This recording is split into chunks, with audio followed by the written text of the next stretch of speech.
17, versets 16 à 34. Je vous laisse chercher. Non, non. Acte 17, Verset 16. verset 16, merci. Comme Paul les attendait à Athènes, il sentait au-dedans de son esprit s'irriter à la vue de cette ville pleine d'idoles. Il s'entretenait donc dans la synagogue avec les Juifs et les hommes craignant Dieu, et sur la place publique chaque jour avec ceux qu'il rencontrait. Quelques philosophes épicuriens et stoïciens se mirent à parler avec lui. Et les uns disaient que veut dire ce discoureur. D'autres l'entendaient annoncer Jésus et la résurrection et disaient il semble qu'il annonce des divinités étrangères. Alors ils le prirent et le menèrent à l'Aréopage en disant pourrions-nous savoir quelle est cette nouvelle doctrine que tu enseignes ? Car tu nous fais entendre des choses étranges. Nous voudrions donc savoir ce que cela peut être. Or, tous les Athéniens et les étrangers demeurant à Athènes ne passaient leur temps qu'à dire ou à écouter des nouvelles. C'était le Facebook de l'époque, on pourrait dire. Paul, debout au milieu de l'Aréopage, dit « Homme athénien, je vous trouve à tout égard extrêmement religieux, car en parcourant votre ville et en considérant les objets de votre dévotion, j'ai même découvert un autel avec cette inscription à un Dieu inconnu. Ce que vous révérez sans le connaître, c'est ce que je vous annonce. Le Dieu qui a fait le monde et tous ceux qui se trouvent étant le Seigneur du ciel et de la terre n'habite point dans des temples faits de mains d'hommes. Il n'est point servi par des mains humaines comme s'il avait besoin de quoi que ce soit, lui qui donne à tous la vie, la respiration et toutes choses. Il a fait tous les hommes sortis d'un seul sang, que tous les hommes sortis d'un seul sang habitent sur toute la surface de la terre, ayant déterminé la durée des temps et les bornes de leur demeure. Il a voulu qu'ils cherchent le Seigneur et qu'ils s'efforcent de le trouver en tâtonnant, bien qu'il ne soit pas loin de chacun de nous. Car en lui nous avons la vie, le mouvement et l'être. C'est ce qu'ont dit aussi quelques-uns de vos poètes. De lui nous sommes la race.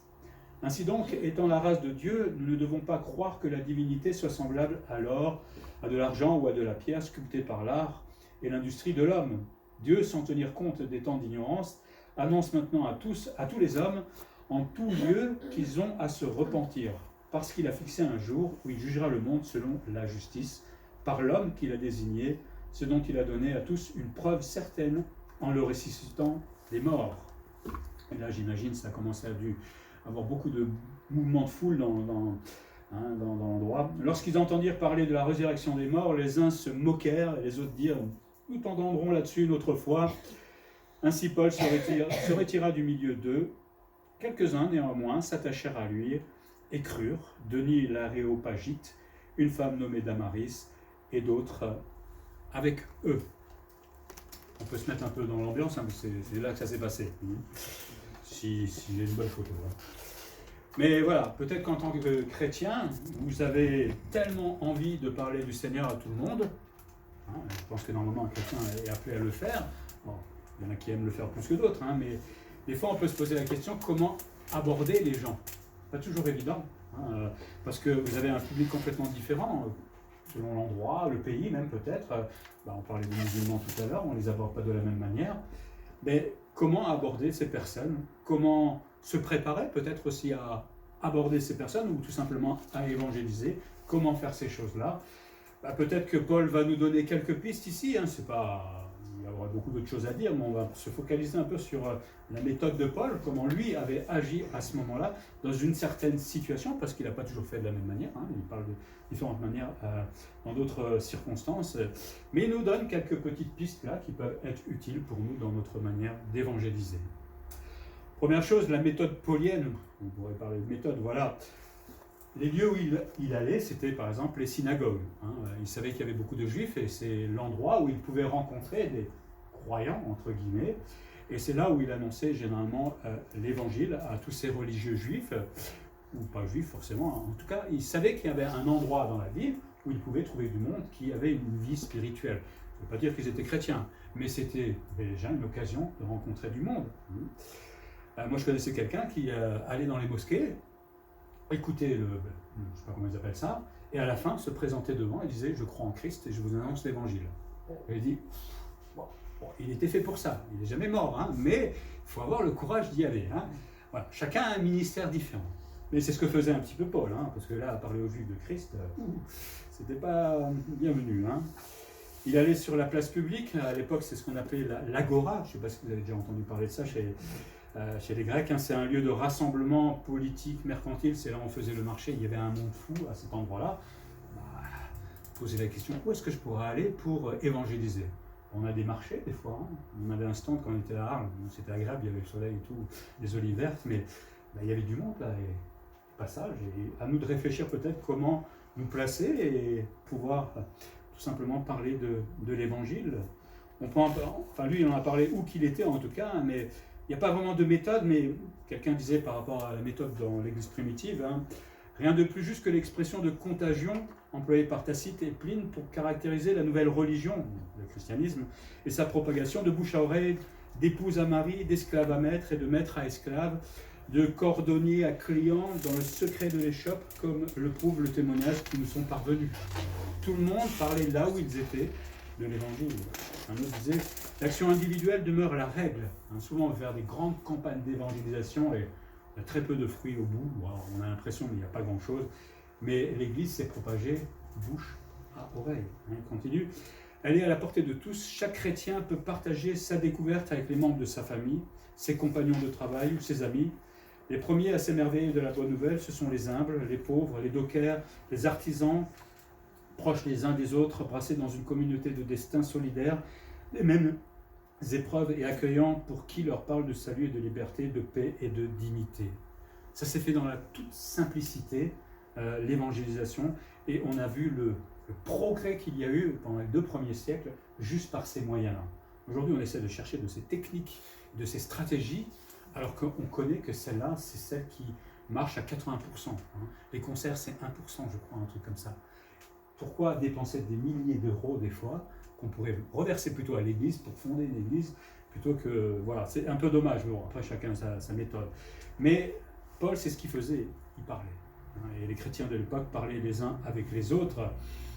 Ils allaient vers les gens, et dans la simple discussion, ils présentaient l'évangile à quiconque venait bien les écouter. Vous allez me dire, c'était facile à l'époque? C'était des idolâtres, hein. Ils avaient leur Dieu. Nous en France, c'est des athées, ils n'ont rien. Mais eux, ils défendaient leur idole. Hein. Donc, ce n'était pas plus évident qu'aujourd'hui. Le public rencontrait un peu Paul, il y avait des juifs, donc des hommes religieux à qui Paul va transmettre l'évangile. Bon, lui, il connaissait ces gens-là puisqu'il était lui-même avant, donc il avait un peu plus de facilité peut-être pour faire le pont avec eux. En tout cas, il les abordait. Des hommes aussi qui craignaient Dieu, hein, peut-être des Grecs, on voit ça au verset 4, un peu plus tôt dans le chapitre 17. En tout cas, d'autres cultures, hein, des gens qui ignoraient tout simplement qui était Jésus-Christ. Bon, ils avaient peut-être pu entendre parler, mais bon, c'est historique. Hein. Il parlait à tous ceux qu'il rencontrait, quelles que soient les conditions sociales, hein, et ça c'est ou culturelles. Il ne disait pas celui-là je vais lui l'évangéliser parce qu'il est bien habillé, et celui-là parce qu'il n'est pas beau. Et ça ne le gênait pas, il allait vers tout le monde. Et il allait même vers les philosophes épicuriens et stoïciens, on en parlera tout à l'heure. Hein. Mais eux ne comprenaient pas sa doctrine. Hein. Alors les épicuriens, juste pour résumer un peu ce qu'ils pensaient, hein, c'est des disciples d'Épicurius. Lui, il niait l'action de Dieu dans le gouvernement du monde. Hein. Ils enseignaient que le but principal de la vie n'était pas la quête de la connaissance, mais la recherche du plaisir et du bonheur. Ce bonheur viendrait selon eux en évitant les excès et la crainte de la mort, en recherchant la tranquillité et l'absence de toute douleur, et en aimant l'humanité. Ils croyaient que si les dieux existaient, ces derniers n'intervenaient pas dans les affaires des hommes. Ils niaient les miracles, la prophétie et les providences divines. Dieu, loin de nous, on vit dans le plaisir, tout simplement. Ça, c'était les épicuriens. Les stoïciens, c'était les disciples de Zénon, qui tiraient leur nom du portique peint, ou stoa, comme on appelle ça, ou selon la tradition, Zénon de Sicyon, enseigné en dessous à Athènes. Ils étaient panthéistes, c'est-à-dire ils avaient une doctrine métaphysique selon laquelle tout ce qui existe est en Dieu. Hein, Dieu est partout, en fait, quelque part. Un grand dessein gouvernait l'histoire. La responsabilité de l'homme doit s'adapter à ce dessein et s'aligner sur lui au travers des tragédies et des victoires. Croyez que la sagesse consiste à éviter des émotions intenses comme la joie et le chagrin et à se soumettre au plein gré aux lois qui gouvernent l'univers. Pour eux, Dieu était l'âme du monde et l'âme humaine, une émanation mais sans existence personnelle après cette vie. Bon, compliqué, hein. Mais bon, pour eux, voilà, Dieu était un petit peu partout et ils vivaient d'une certaine manière.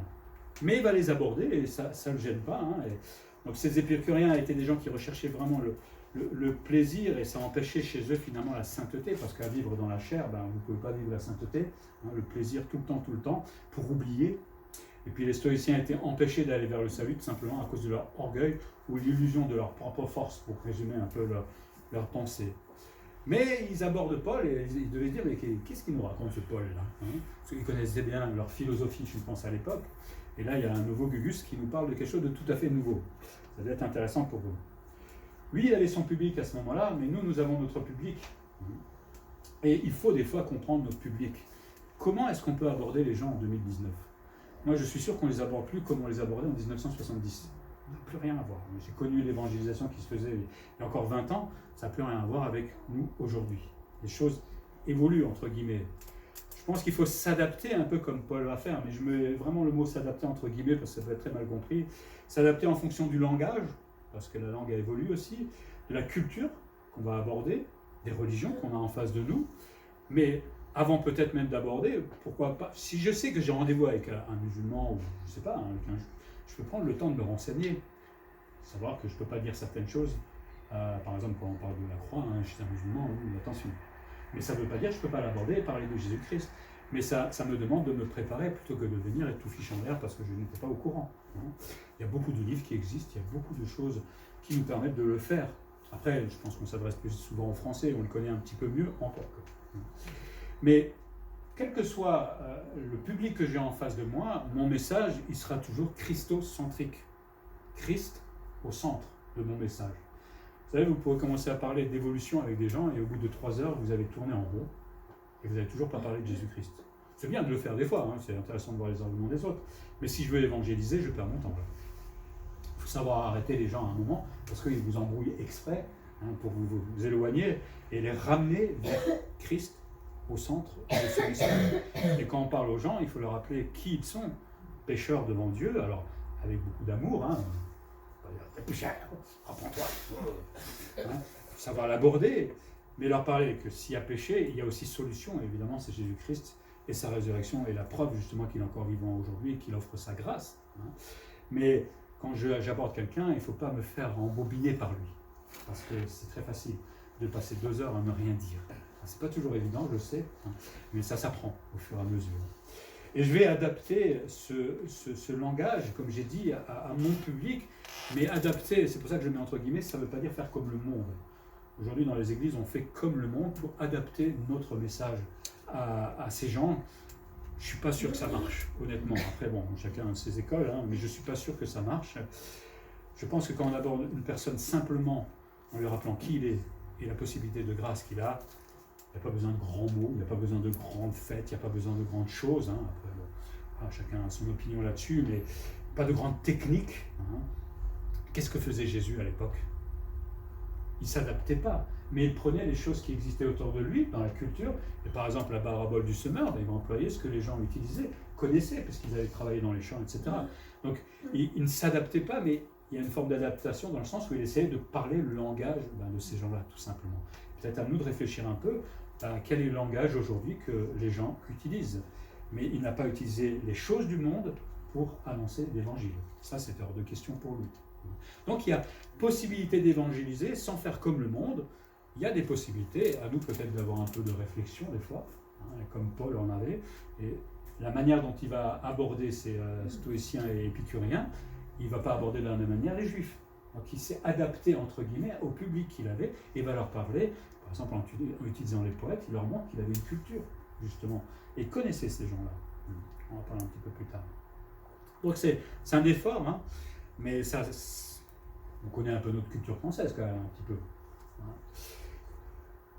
Quand est-ce que Paul évangélisait par exemple, il semblerait qu'il le faisait chaque jour. Pour lui, on va dire c'est un apôtre, un missionnaire évidemment.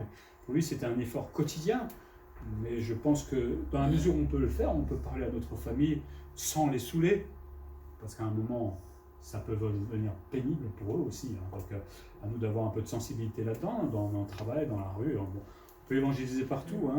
On n'est peut-être pas des Paul, à moins que vous sentiez comme Paul, missionnaire, prêt à aller en prison et tout ça, pour parler de l'évangile. Je ne pense pas. Mais si on n'est pas des Paul, la Bible nous pousse quand même à témoigner. Et pour ça, évidemment, il faut être prêt. Alors, prêt, ça ne veut pas dire avoir une grande connaissance de la Bible. Prêt, ça ne veut pas dire...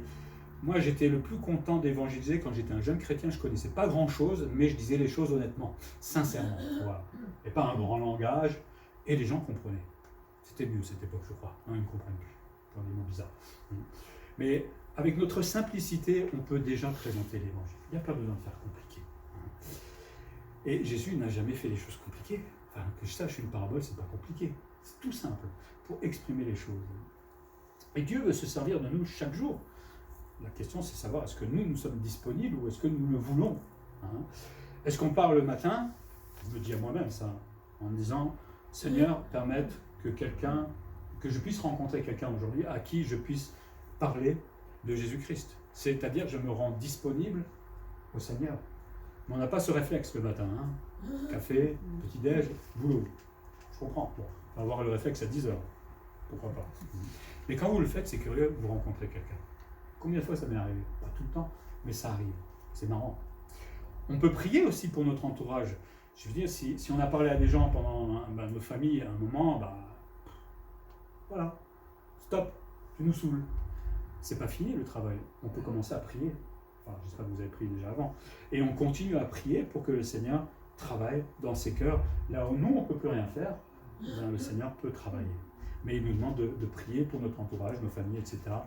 Il faut beaucoup de patience dans la prière, pour nos familles, pour les gens. Il y avait l'histoire, je crois que c'était en Chine, il me semble, bon, bien comme ça, un missionnaire avait prié pendant 40 ans pour un village. 40 ans. Rien. Il est mort.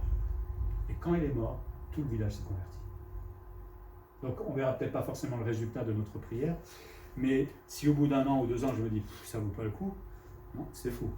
Ça, c'est le diable qui nous met ça dans le cœur. Il faut continuer à prier jusqu'à la fin. Vous savez, peut-être qu'il y a des gens qui ont prié pour vous.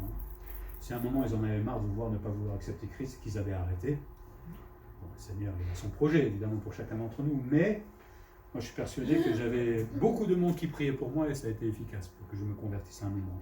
À mon tour, maintenant, de me mettre au travail, régulièrement, prier. Et je suis sûr que le Seigneur, à un moment, travailla dans le cœur. Paul était disponible pour parler de l'Évangile à tout le monde et à tout moment. Bon, c'était un missionnaire, on est bien d'accord, mais nous, on a des moments aussi dans notre vie, dans notre travail. J'ai eu l'occasion de parler souvent avec mes collègues parce qu'il y avait des petites pauses et des choses comme ça. Donc, on a des occasions de le faire, même si ce n'est pas toujours évident, mais le Seigneur nous donnera le courage de le faire. Puis on voit une deuxième chose, c'est le contact que Paul avait avec le public. Comment les gens comprennent l'Évangile. Ça, c'est important aussi, peut-être se mettre à leur place. Parce que les philosophes écoutaient Paul et pensaient que Paul parlait de nouveaux dieux. En fait, Paul faisait bien, mais le public comprenait mal ce qu'il était en train de faire. Et ça, il faut l'avoir peut-être un peu quelque part dans le coin de notre tête. Il pensait qu'il parlait de daimonion. Alors, daimonion, on voit un peu le mot, démon, divinité, c'était à peu près la même chose. Alors, vous imaginez que ces gens-là pensaient que Paul parlait de démon ou de divinité. Il faisait peut-être pas bien son travail quelque part. Mais il faut savoir aussi que dans la loi des Athéniens, on n'avait pas le droit de parler de nouveaux ou de créer de nouveaux dieux. C'était quelque chose qui les choquait aussi quelque part. Comme s'ils parlaient de nouveaux dieux, et qu'on n'avait pas le droit à ce moment-là, selon la culture, alors là, ils faisaient quelque chose de terrible. Peut-être qu'ils ne le savaient pas. Bon, on peut faire des gourdes. En tout cas, ils ne lui ont pas trop voulu. Et il était pris pour un discoureur, ça veut, en grec c'est spermologos, ça veut dire qui peut clore la semence. Je ne sais pas qu'est-ce qu'il voulait dire exactement, mais il devait balancer un peu à droite et à gauche. Mais pas lui, il était en train d'annoncer sincèrement Dieu, Jésus-Christ comme sauveur, Jésus-Christ comme ressuscité. Mais là, on se rend compte qu'en face, il ne comprenait pas. Et ça, c'est intéressant. Parce que nous-mêmes, des fois, on parle de Jésus, et je me pose des fois moi-même la question, est-ce que mon langage est adapté à celui qui m'écoute? Et comme on a un public chaque fois un peu différent, c'est pas toujours évident. On a ce que nous, on dit en tant qu'évangélique, on a un patois de Canaan. Je ne sais pas si vous avez déjà entendu cette expression. Je me suis imaginé parler à quelqu'un en lui disant « Repens-toi de tes iniquités pour ne plus subir le long joug de la colère divine et vivre sanctifié, saint, prêt pour la rédemption. » Dites ça, le gars il vous regarde et il dit « Qu'est-ce qu'il me raconte le gars? Il est fou. » Mais moi j'ai tellement l'habitude de parler comme ça, c'est ça le problème. Donc il faut vraiment se mettre dans la tête à un moment que Repens-toi, il ne comprend pas. Il ne comprend pas en face. C'est quoi l'iniquité? Le péché. Et encore, quand vous dites péché, c'est tellement vieux ça. Donc il faut savoir expliquer, reformuler peut-être, mais se rendre compte que l'autre peut-être ne peut pas comprendre ce que je suis en train de dire. Et là, on va louper le coche, et ça, c'est bien dommage. Il y a un effort à faire.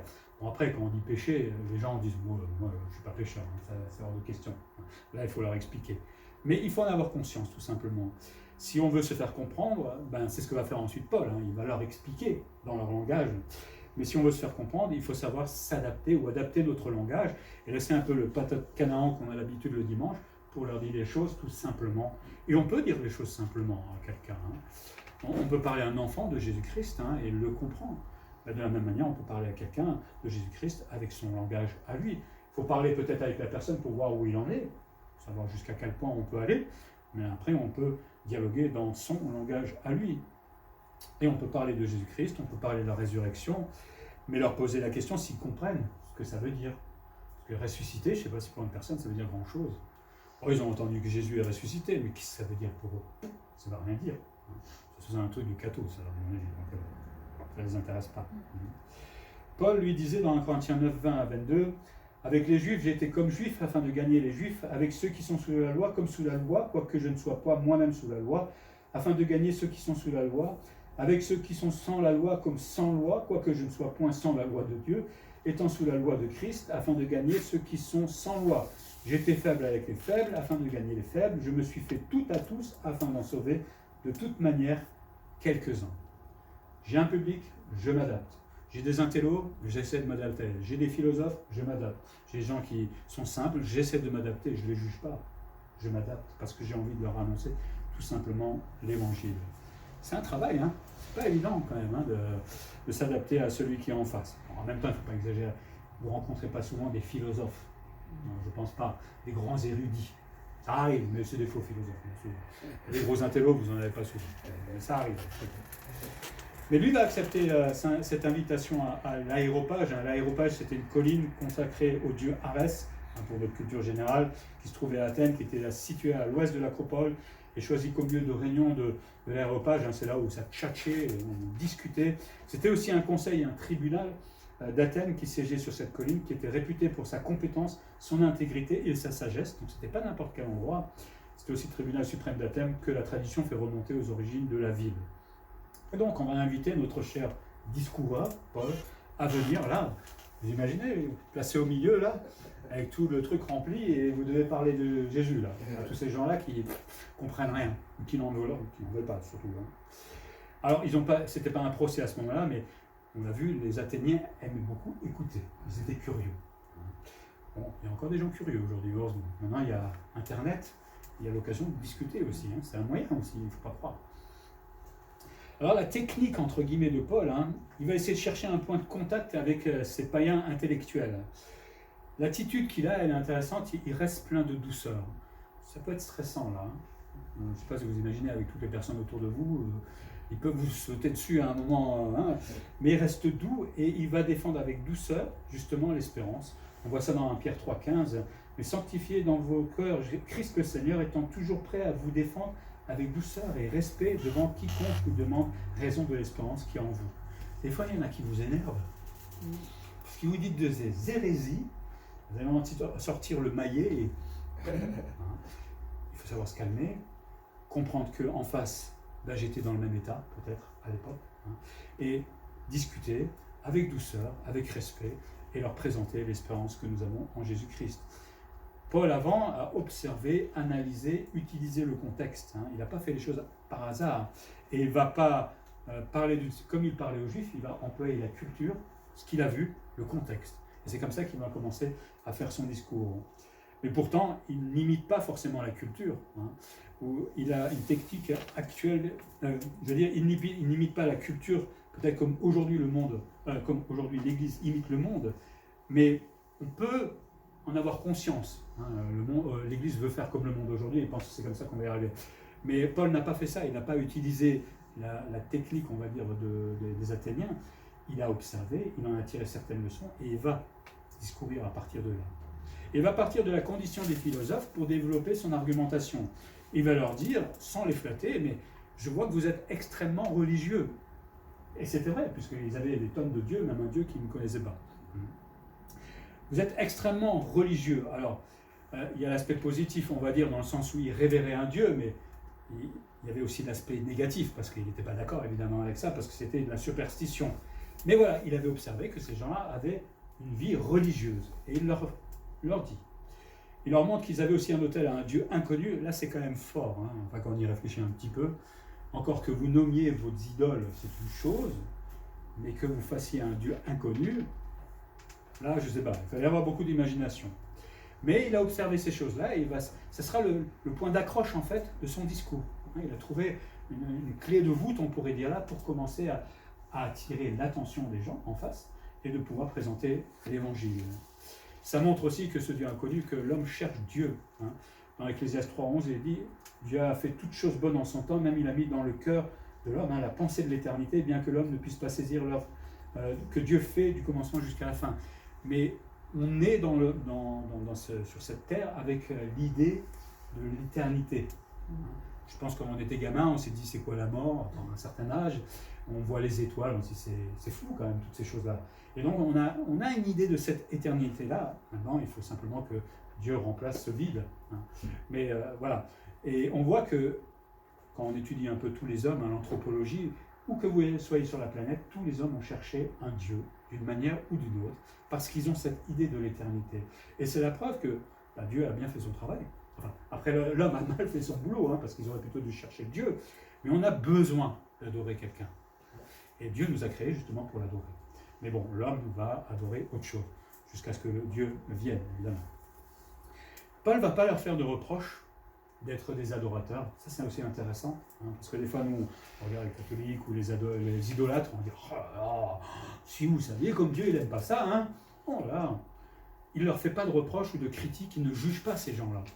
Et je pense que c'est intéressant parce que quand on aborde des gens qui ne sont pas comme nous, ou qui sont peut-être idolâtres, ou voilà, dans leur religion, on ne doit pas les juger. Nous, on était pareil, peut-être sans religion ou autrement, mais on n'est pas là pour les juger. On ne leur fait pas de reproches de leur idolâtrie, mais ils s'en servent comme tremplin. Ça, c'est intéressant aussi. Et à cause de cela, Paul va attirer leur attention, parce que si vous commencez à parler le langage qu'ils comprennent en face, ben vous avez déjà acquis votre public. S'il était venu avec son patois de Canaan juif, par exemple, ils n'auraient rien compris, ils auraient dit c'est bon, va-t'en. Mais il a réussi à attirer l'attention de ces gens-là. Et ça, c'est pas toujours évident. Mais c'est le fruit d'un travail qu'il a fait avant. Il a visité la ville, il a observé, il a analysé. Il n'a pas fait ça pendant des heures non plus. Il y en a qui font ces genres d'analyses avant de créer des méga churches et des choses comme ça. Mais je pense que des fois, on pousse un peu le bouchon. Mais bon, observons ce qui se passe autour de nous.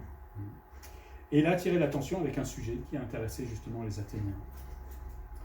Une fois que l'attention est captée, maintenant, il va pouvoir transmettre tout simplement l'évangile. Troisième partie, le contenu de l'évangile.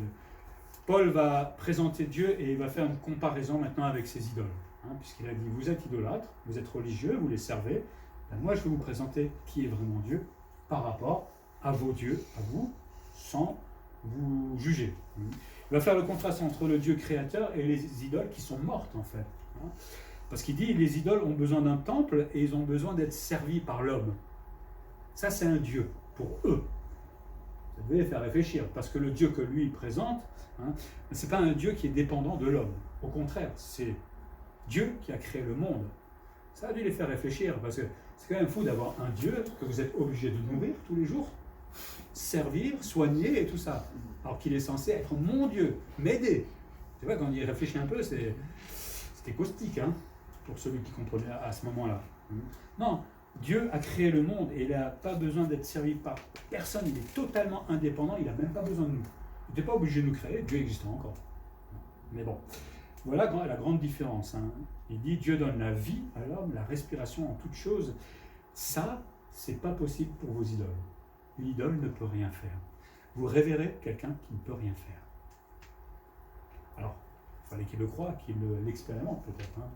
Après, le diable sait faire des choses aussi, pour qu'on croie que l'idole peut faire des choses. Mais bon, voilà.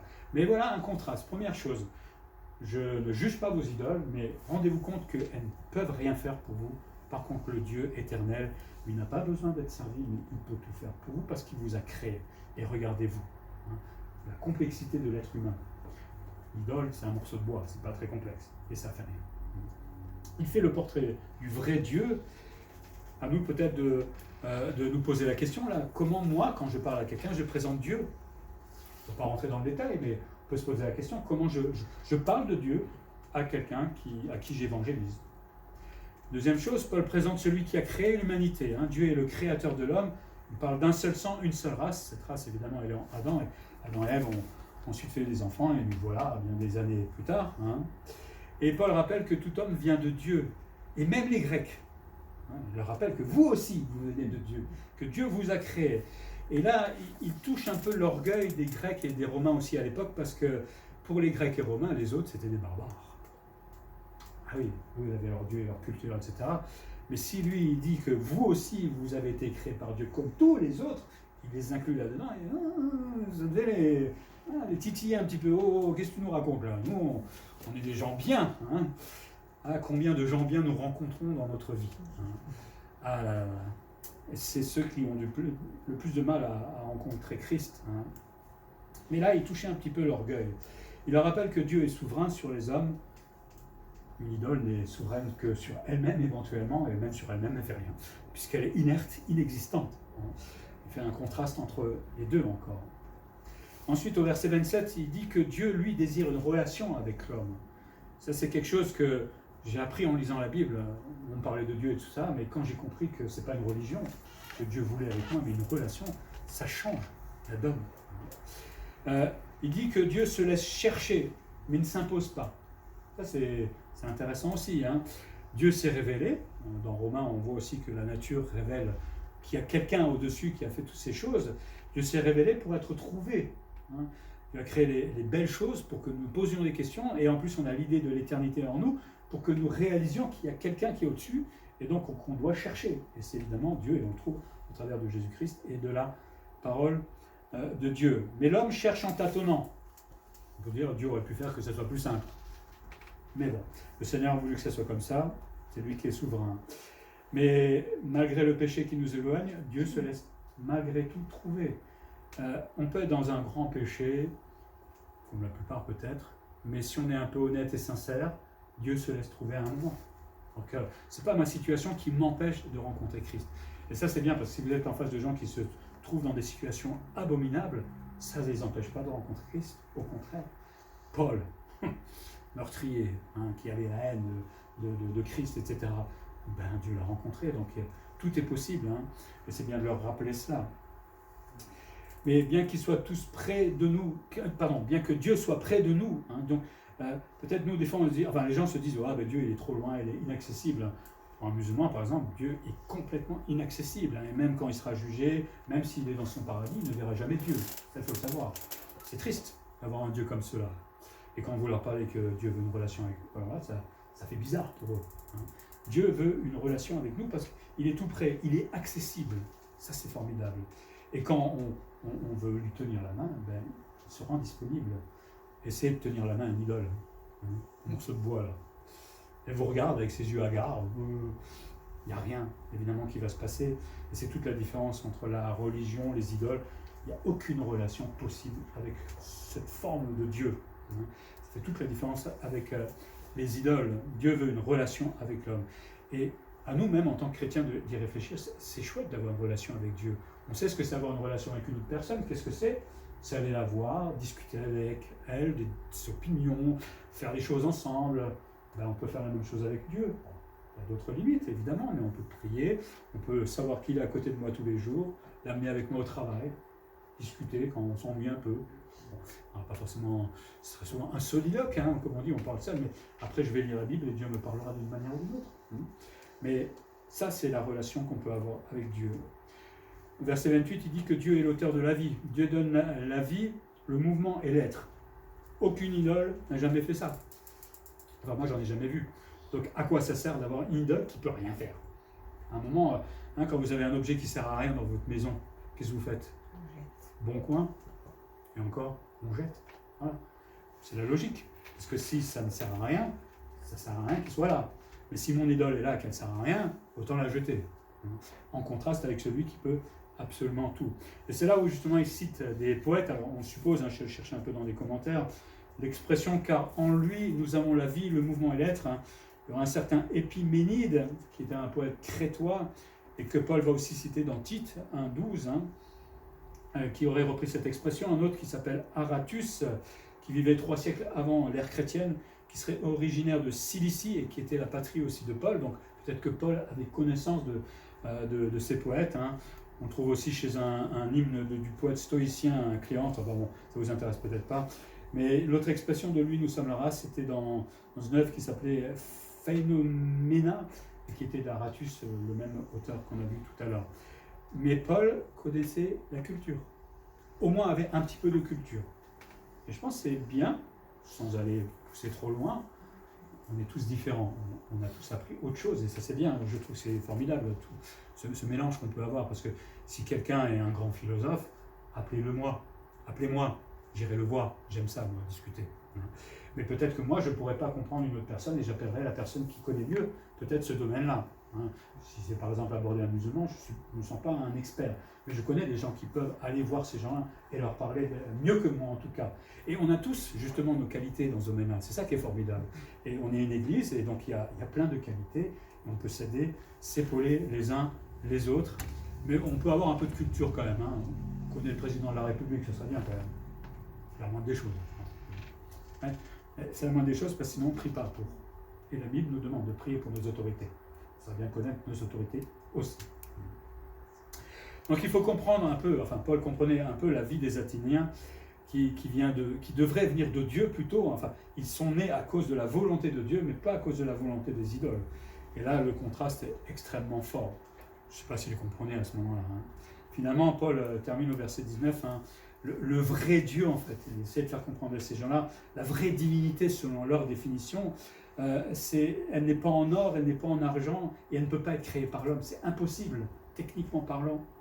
Paul a peine placé sa foi dans ces choses, ces machins, ces bidules, mais dans le Créateur, dans celui qui a tout fait, tout créé, et même vous les Athéniens, c'est lui qu'il faut adorer.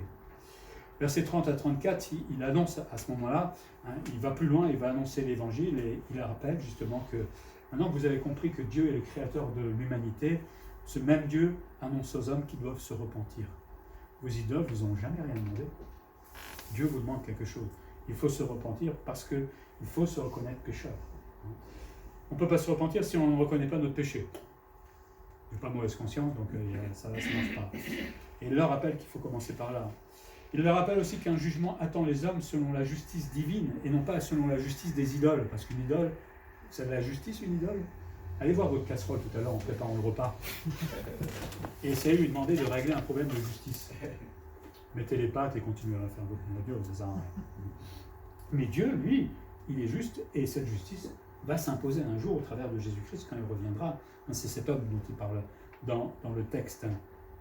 Et quelle preuve nous avons que Jésus est bien vivant et qu'il va imposer cette justice, c'est justement qu'il est ressuscité. Et c'est là où ça a dû partir en vrille, à mon avis. Parce que la résurrection chez les Grecs, pour un Grec, c'était un non-sens de croire qu'un mort pouvait ressusciter de sa tombe pour vivre l'éternité. Pour lui, qu'est-ce qu'il nous raconte? Complètement starbé.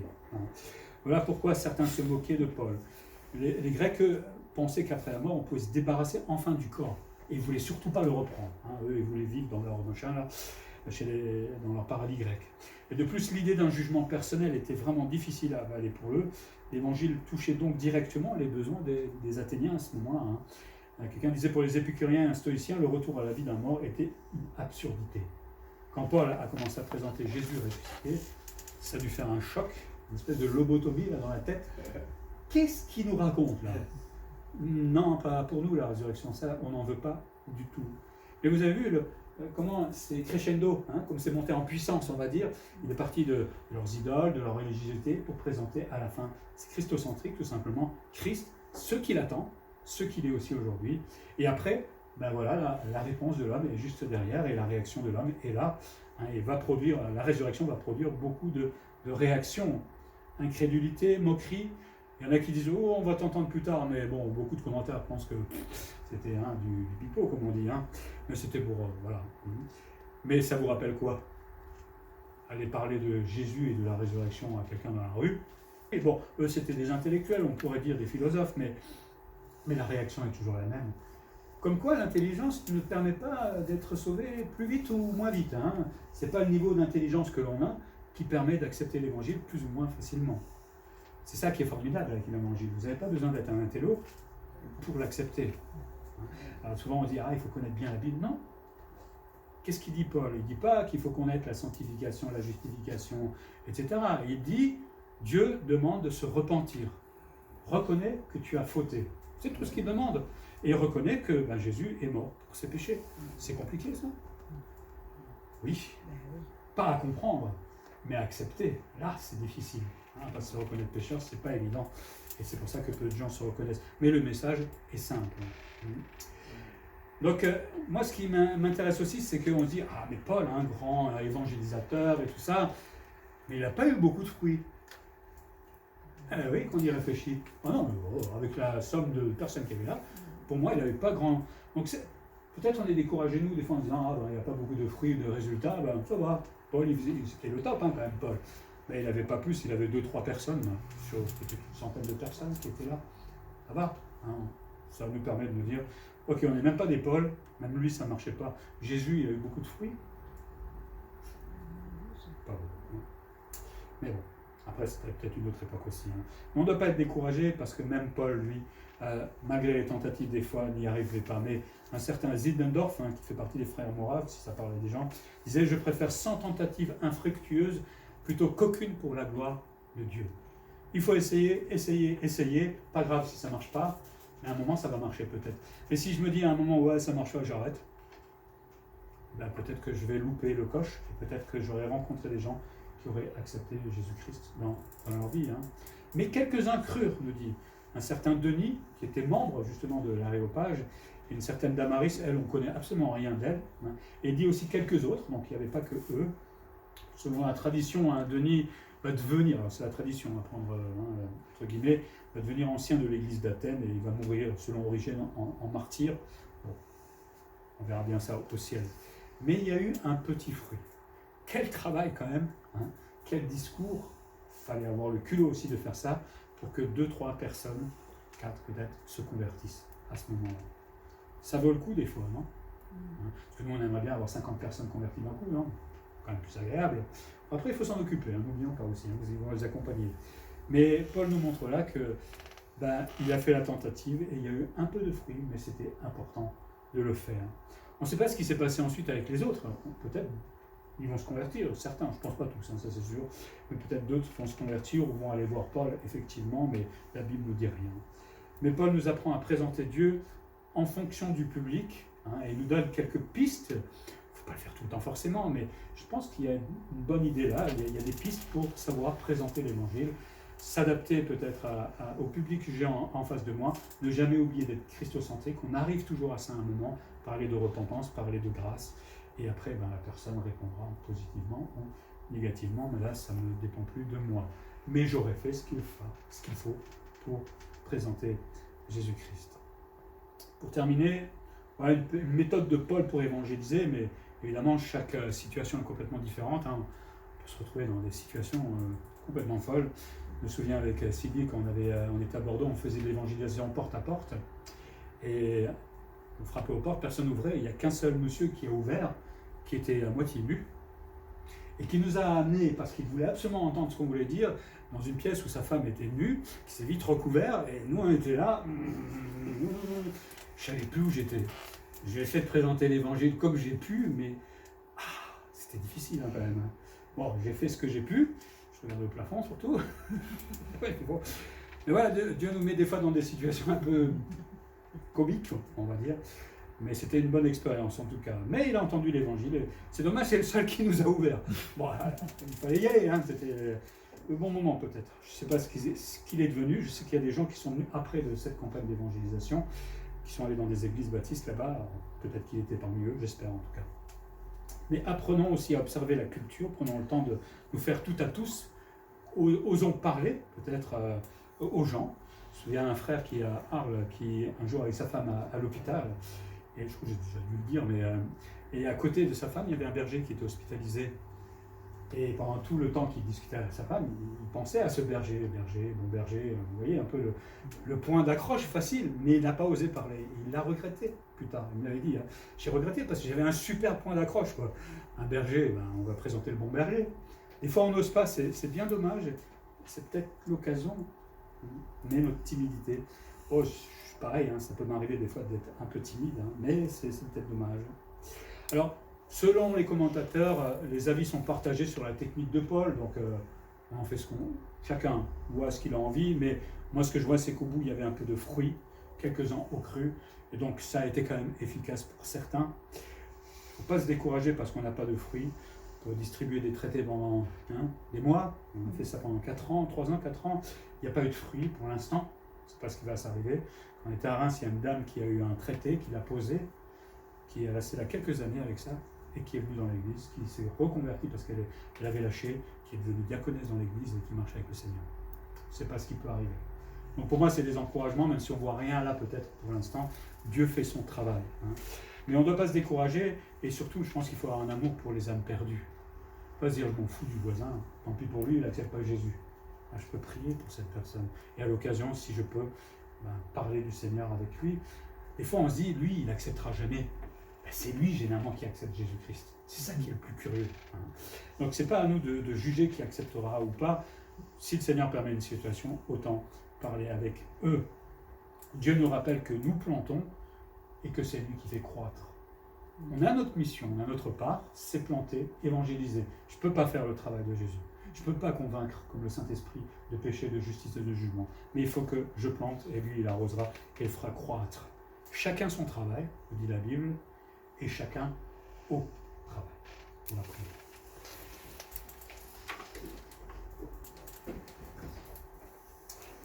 Seigneur, merci pour ta parole et merci pour l'apôtre Paul et pour tout le travail qu'il a fait et toutes les souffrances qu'il a acceptées pour que tant de gens se convertissent et amènent l'évangile jusqu'à nous aujourd'hui. Et merci pour cet épisode à Athènes et sa technique, entre guillemets, sa manière de faire peut être intéressante pour nous aujourd'hui et aide-nous peut-être à travailler un peu dans ce sens-là et ne pas partir un peu n'importe comment dans notre évangélisation.